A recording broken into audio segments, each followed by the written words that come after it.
I think we're good to go. We can go ahead and resume discussion on HB 2196.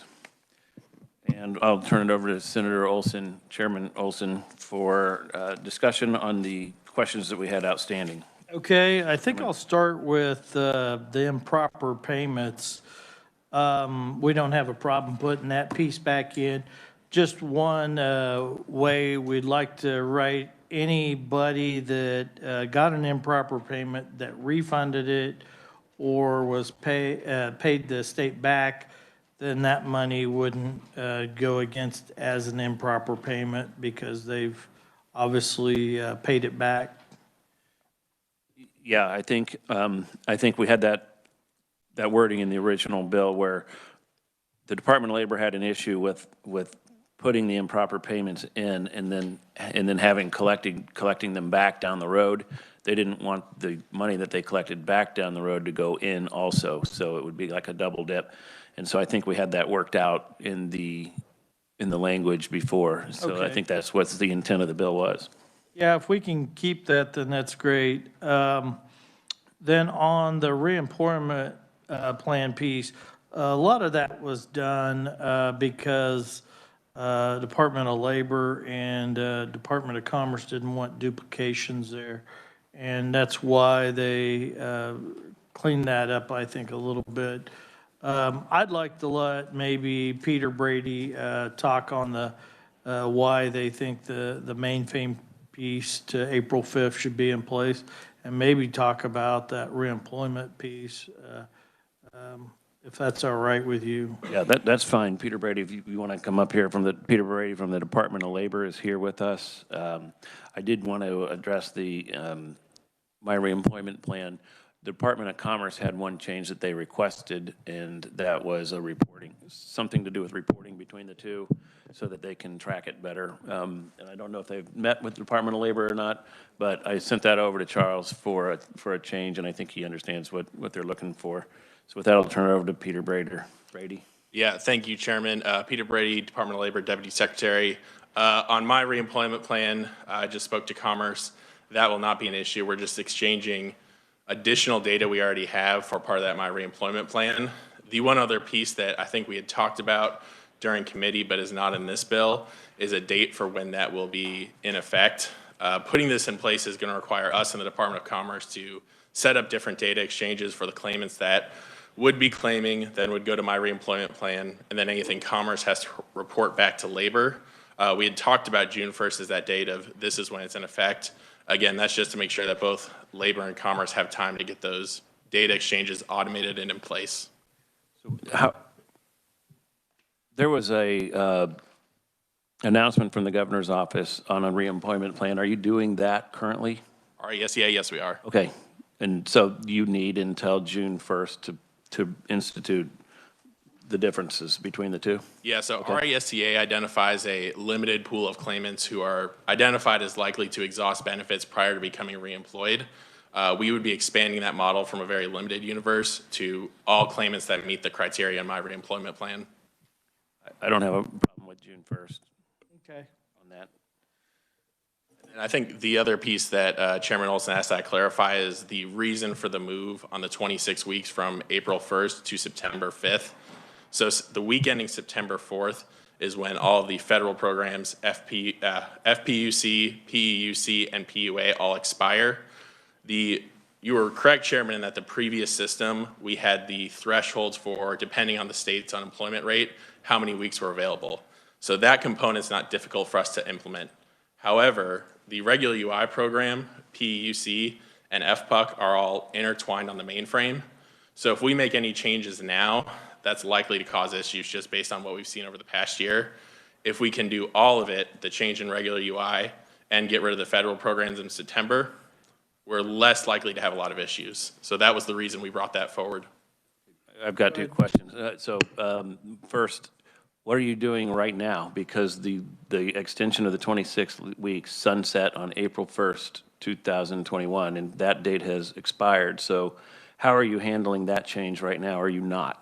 So as of right now in statute, it's claims filed after the first fall into that category that sunsetted, right? So any claimant that's initial claim was after the 1st would be in their first week of benefits right now. So we still have the ability to make sure that if that is the law at this time, they will be maxed out at the 16 weeks, if that's what's in effect. But does that make sense that because it doesn't affect, in other words, if your claim was effective in March, you would still fall under the previous statute of 26 weeks? Right, so anybody that currently is collecting that has filed before the 31st or on the 31st, they're in for 26 weeks no matter what. That's correct. Everybody from today forward, until this becomes law with a different date, is the 16 weeks currently because it's 3.2% unemployment rate, correct? Correct. Okay. And so you're good with that? So we had requested September 5th because, again, that's something we can put into the mainframe. But with the federal programs in place and then modifying regular UI, we're going to see issues on the mainframe because those programs interact so closely. Because every UI claim, gets FPUC, that additional $300. Every person that exhausts regular UI then goes to PEUC. So if we modify regular UI now, there's a high likelihood we're going to see some issues on the mainframe. That's why we wanted to do it all at once in September when all of those programs expire. And what happens when those programs don't expire? If they get extended? If that were to be the case, we'd still implement it, but I wouldn't want to speak to what the federal government may or may not do, but I certainly see that as a concern that they could just get extended again. Okay. Did you have anybody else have questions? Sorry. Do you have any questions? Okay. There was one other thing that was brought up. I was asked to the staff of the Legislative Research Department and the Office of the Revisers to be appointed by the chairperson. There's the amendment, and it's in page 4 and 5, so I don't know. That's something new. What is? That's in the bill. It's currently by the Secretary of Labor, but no, you don't have a copy of it. I just got it. And it's just something for you to think about, but that'll allow the Labor Department to just more provide us with information, but you, the chair, or I, the chair, will be working closer with the Research Department and the revisers, so I think it's probably, when it was wrote, it wasn't thought about too much, but as, we look at it, that's probably more of an appropriate place to put it. Okay, I'll look at this, and I think leadership might have written the appointment process or been involved in it, so I'll have to get clearance from them, but I don't see. Well, it helps you, and it come from my leadership. Okay. Well, I'm sure it'll be okay, but I can't speak for them. Okay. Then, let's see. We don't have a problem putting that date back in. So, I mean, I don't. What are you talking about? The December 31st, 2022, as long as the LCC has the authority to extend it, if you asked about that date, why we took it out and that, but I mean, it's up to you, Senator Holland, can you made a pretty good argument on that earlier, so did something change or? Reserve the right to have heartburn on that.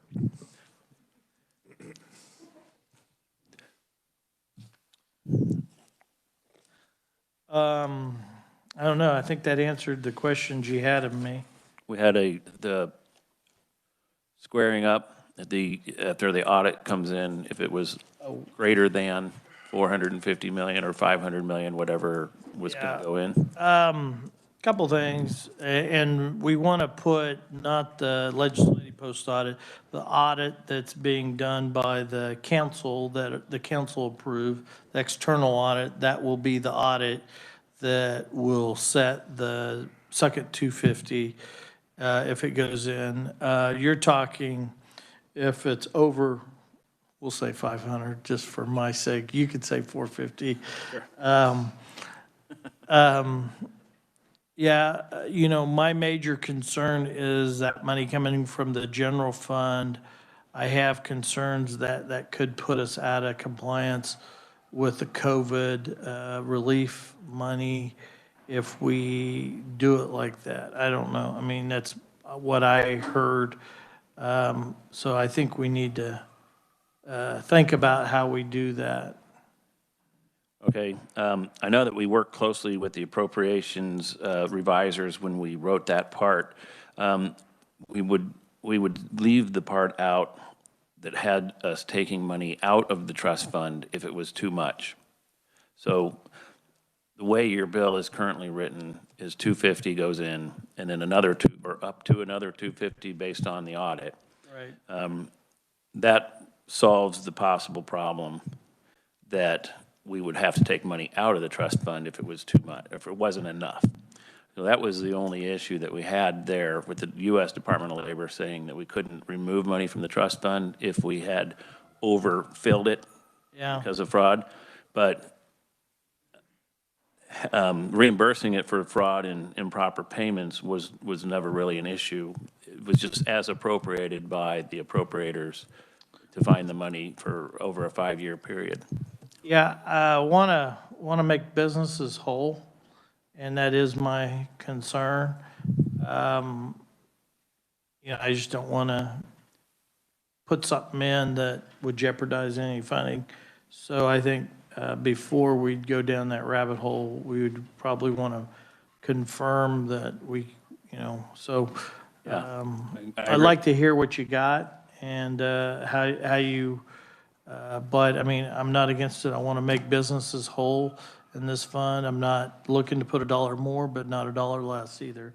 I want, businesses have everything they deserve, and I think everybody here wants that. So, I'm going to listen from you and see what you offer. Okay.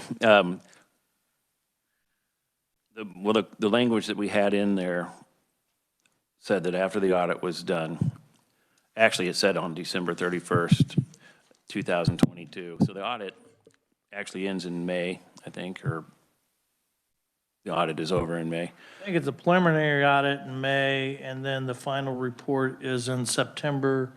I could be wrong, but I don't know if anybody has that or not, but I believe, reviser, is that correct?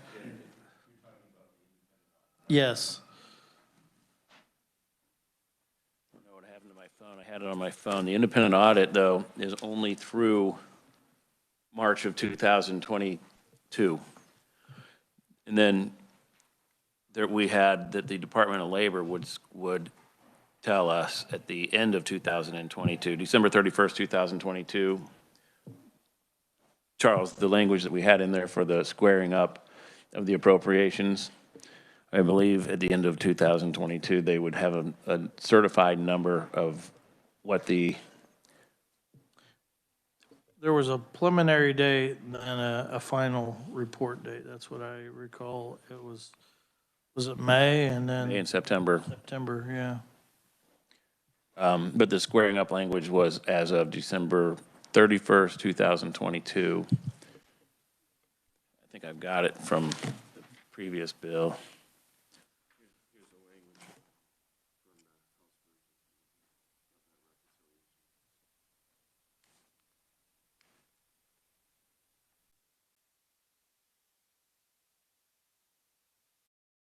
Charles, can you help explain that?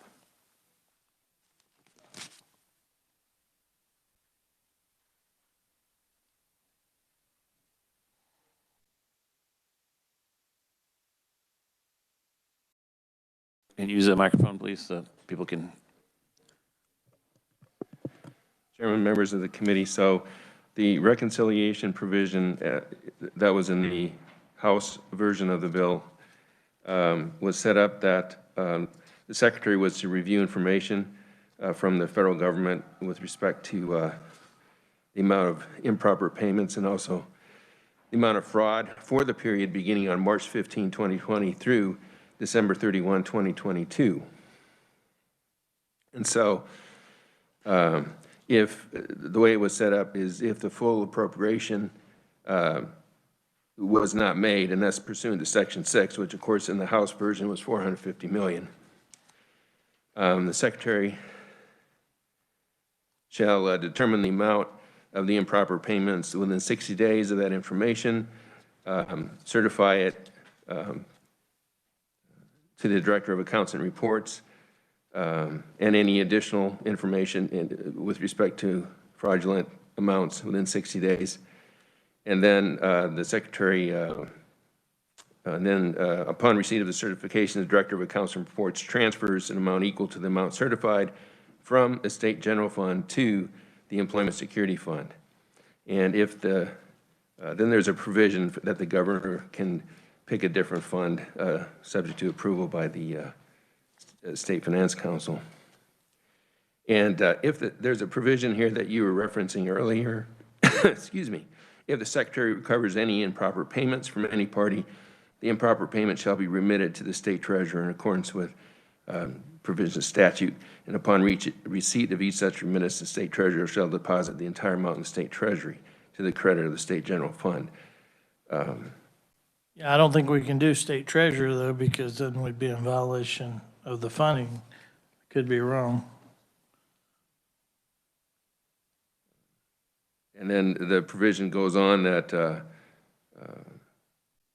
as soon as information regarding the total amount of fraudulent or improper payments for that period of March 15, 2020 through December 31, 2022 is available to the Secretary, but not later than December 31, 2022, the Secretary is determine the total amount and whether it's more or less than the transfer that was made to the Employment Security Fund pursuant to Section 6, which again, in the House version was $450 million. It's different in the Senate version. So if the Secretary determines that it's more than that transfer, the Secretary certifies the additional amount, and that amount then is transferred in 5 equal amounts from the State General Fund to the Employment Security Fund.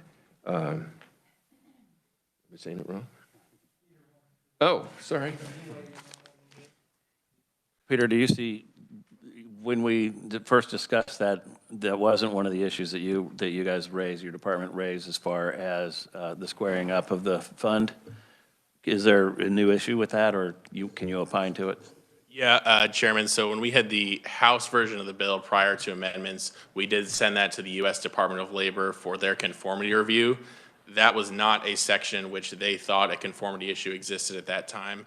So if this provision is drafted in the same way it was in the original pre-committee and committee of the whole amendments, U.S. Department of Labor would not have a conformity issue, or at least they didn't raise it at that time.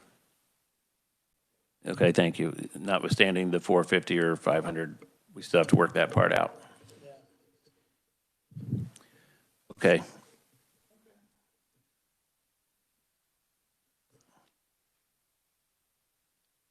In regards to the 450 versus the 500, I still have issues, and leadership has some issues with the 250 and 250 because they don't think the second 250 will ever come. And that's based on history of the Finance Council being vetoed when they wanted to put funds in. There were several opportunities to put funds into the trust fund out of the COVID funds that we had. And so that section, they're still working on. I'm still trying to work with them to get some movement on it and get some different ideas on how to control those monies better. And so we'll have to, with your permission, table that till tomorrow. Okay. There was one other issue.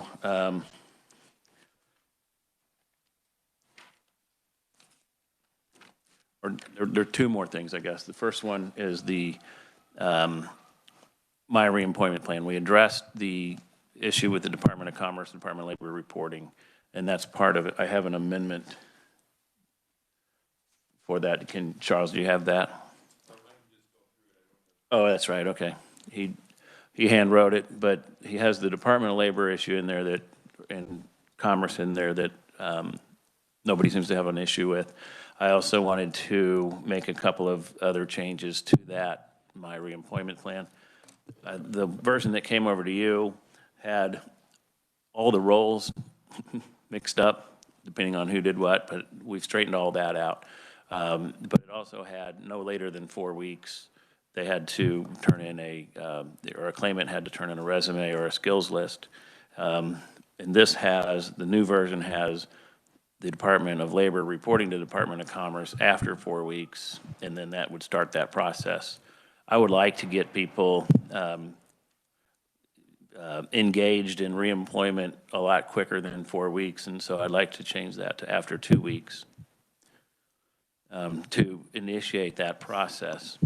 The reason I'm saying that is because there's been several instances that people have been contacting me for unemployment issues and help receiving unemployment funds.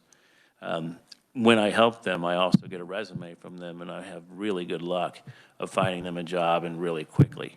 And so that's successful, even though it's just a few here and there. And it just would be nice to be able to help these people find a job in 2 weeks rather than in 5, because it takes a week for the Department of Commerce to turn around and get to the individual. You have about 50,000 emails in your inbox tomorrow. Yeah, right.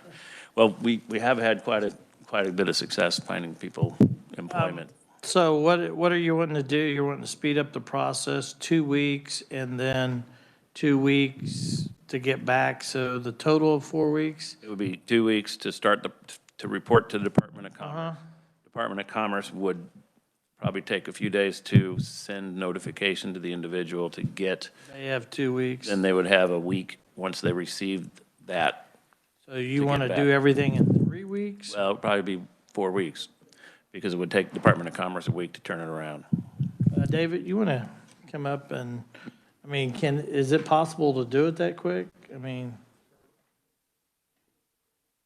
David Sofer, Legislative Policy Director at Kansas Department of Commerce. Just so I can understand, so what you're saying is within 2 weeks of them applying for benefits, their information will be turned over to Department of Commerce to start the My Reemployment Plan? After 2 consecutive weeks of claims, they would report to you the information just as they would after 4 weeks, and it just moves the whole process up by 2 weeks.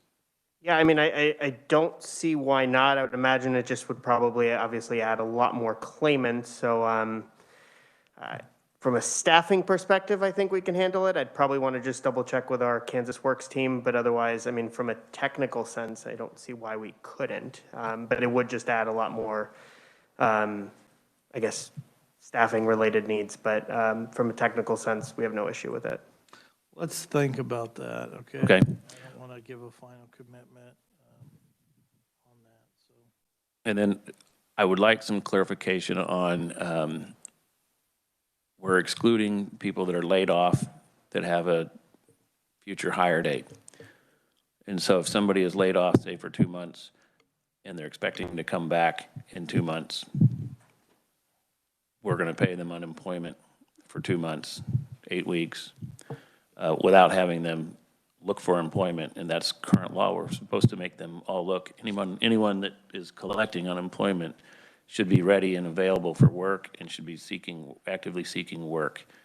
And so I was wanting clarification on why we would exclude somebody that was temporarily laid off for any period of time when we're paying out of the trust fund. We should also help them find other employment that might be less seasonal. Well, their employment might not be seasonal, but at times, you know, might have a GM worker or aircraft worker or a lot of workers that are laid off while they're retooling the line and getting ready. I think that's why that provision's in there. Is that not right, Peter? I mean, them are people that, you know, they plan to come back, but there's a slowdown in their work because they got to retool something or redo something. Yeah, Chairman, that's correct. The reason we had added that in was, one, to cover shared work claimants, because obviously it doesn't make sense to put that group into the My Reemployment Plan.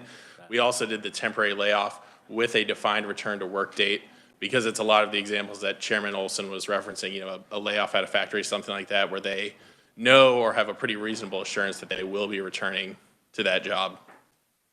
Yeah, I don't think I would be willing to move forward with that. I mean, I'd have to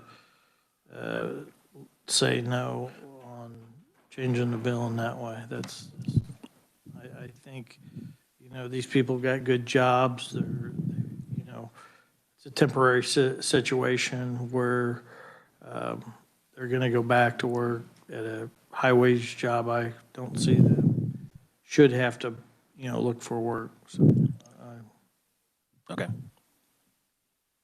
Those were the only other issues that okay. I had on that.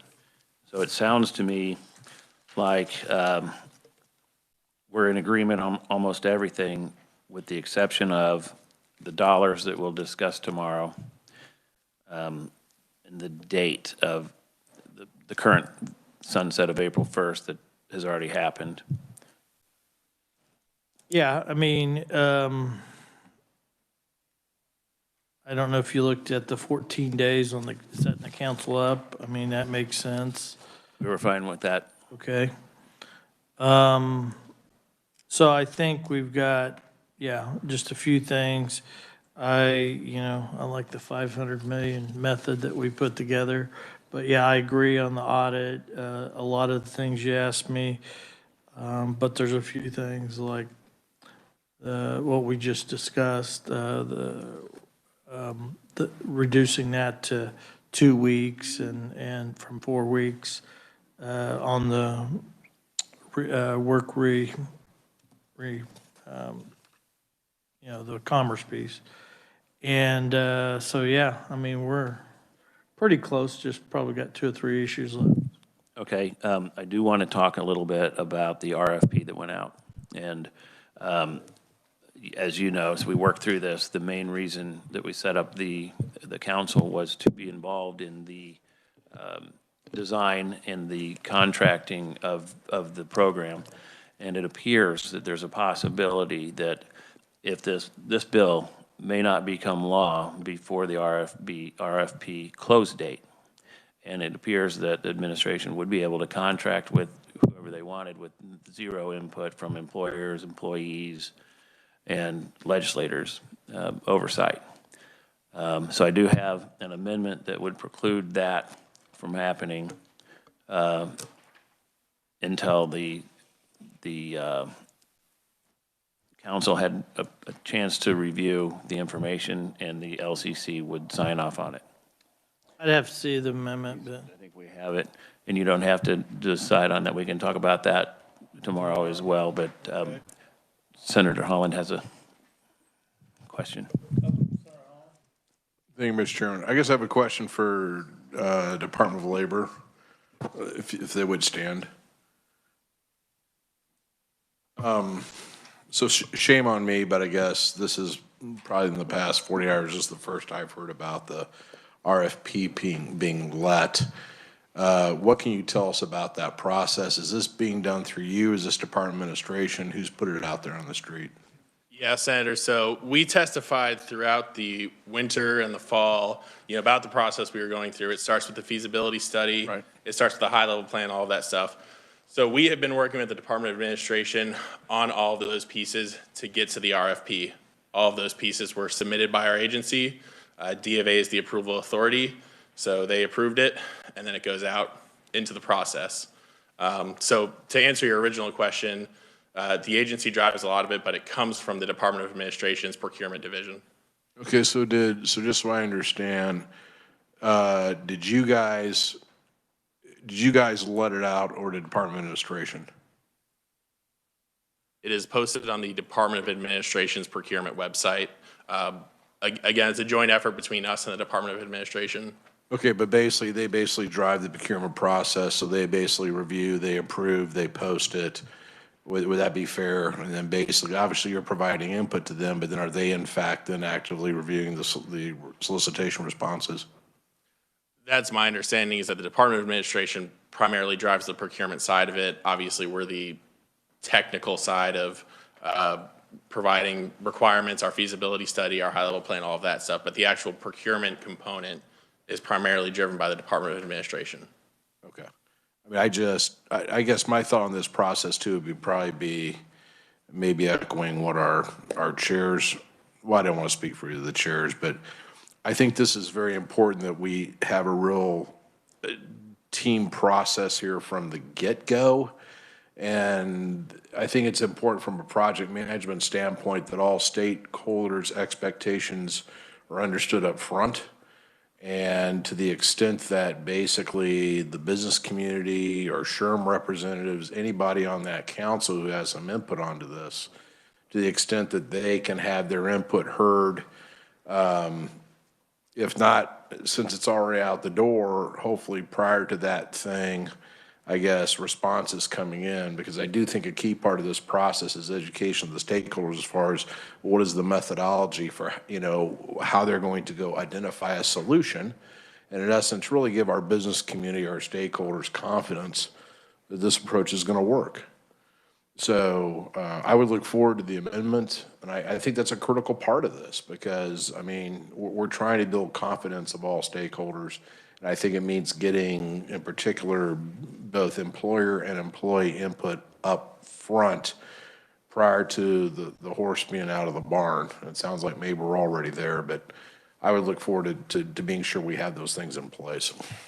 Okay, I think you have a copy of it. We'll get it emailed to you, and we would welcome any input that you would have as to how any changes to it, because we did just Let me draft that look today. So we could talk about that tomorrow as well. We still got the date to the September, our date, your date, that's one of the issues on the table too, so we'll resolve that tomorrow. Yeah, I think we've made a lot of progress, and if that's the only thing that's really left, depending on how tomorrow goes with the dollars, we might be able to find a happy medium there for you. Good. Any input from? Nope, seeing none. Okay. Okay, so we'll recess until 11 tomorrow. Is that what we said? 11 o'clock tomorrow to talk about Find this? a room and let me know. Okay, we'll do that. So really, the only thing we have left is discuss that amendment that was just discussed and any changes to it. The April 1st versus September 5th, and then how we're going to attempt to make sure that we get all those dollars. Okay? Thank you.